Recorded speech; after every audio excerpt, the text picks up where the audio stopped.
ഭയാശങ്കകൾക്ക് ഇടം നൽകാതെ കോഴിക്കോട്ടുകാരുടെ പാമ്പ് പേടി ഇല്ലാതാക്കാൻ ഇനി സജീവൻ ഉണ്ടാകില്ല.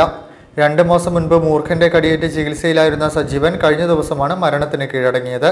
മാത്തോട്ടം വനശ്രീയിലെ താൽക്കാലിക ജീവനക്കാരനായിരുന്നു സജീവൻ. പാമ്പുകൾ കാരണമുള്ള ആശങ്ക നീക്കാൻ ഇനി സജീവന്റെ സാന്നിധ്യം ഉണ്ടാവില്ല.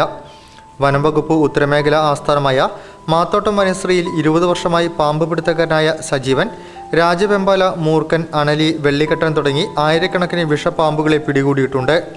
എവിടെയാണെങ്കിലും പാമ്പുകൾ ഭീഷണിയായിട്ടുണ്ടെന്നറിഞ്ഞാൽ ഉടൻ സജീവനെയാണ് നാട്ടുകാർ സമീപിക്കുക. രാത്രിയോ പകലോ എന്ന വ്യത്യാസമില്ലാതെ ഏതു സമയവും സജീവനെ ആശ്രയിക്കാമായിരുന്നു. അയൽ ജില്ലകളിൽ നിന്നുള്ളവർ പോലും സജീവന്റെ സഹായം തേടി. പാമ്പുകളെ പിടിച്ചാൽ ഇവയുടെ ഇനം, ശാസ്ത്രീയ നാമം, വിഷത്തിന്റെ കാഠിന്യം എന്നിവയെല്ലാം നാട്ടുകാർക്ക് വിവരിച്ചാണ് ഇദ്ദേഹം മടങ്ങാറുള്ളത്. പലയിടത്തും ബോധവൽക്കരണം നടത്താറുണ്ട്.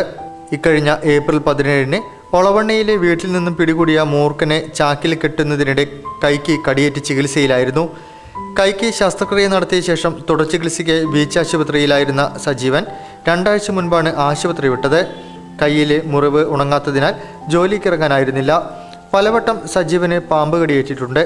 ശരീരത്തിൽ വിഷം കയറിയ സന്ദർഭങ്ങളിലെല്ലാം വിദഗ്ധ ചികിത്സയിലൂടെ ജീവിതത്തിലേക്ക് മടങ്ങി. സജീവന്റെ മരണത്തോടെ ഭാര്യയും 2 മക്കളടങ്ങുന്ന കുടുംബം നിരാലംബരായി. വിയോഗ വാർത്തയറിഞ്ഞ് ജനപ്രതിനിധികളും നാട്ടുകാരും വനംവകുപ്പ് ജീവനക്കാരുമടക്കം ഒട്ടേറെ പേർ ബേപ്പൂർ കയർ ഫാക്ടറിക്ക് സമീപത്തെ വീട്ടിലെത്തിയിരുന്നു. വൈകിട്ട് മാത്തോട്ടം വനശ്രീയിൽ പൊതുദർശനത്തിന് വെച്ച മൃതദേഹത്തിൽ DFO KK Sunilkumar, timber sales DFO KV Uthaman, flying squad DFO PK Asif, social forestry extension divisional officer TN Sajan, KP Udayakumar, P Pavithran, KK Pradeep Kumar, P Gopalan തുടങ്ങി ഒട്ടേറെ പേർ അന്തിമോപചാരം അർപ്പിച്ചു. News bureau, Kozhikode.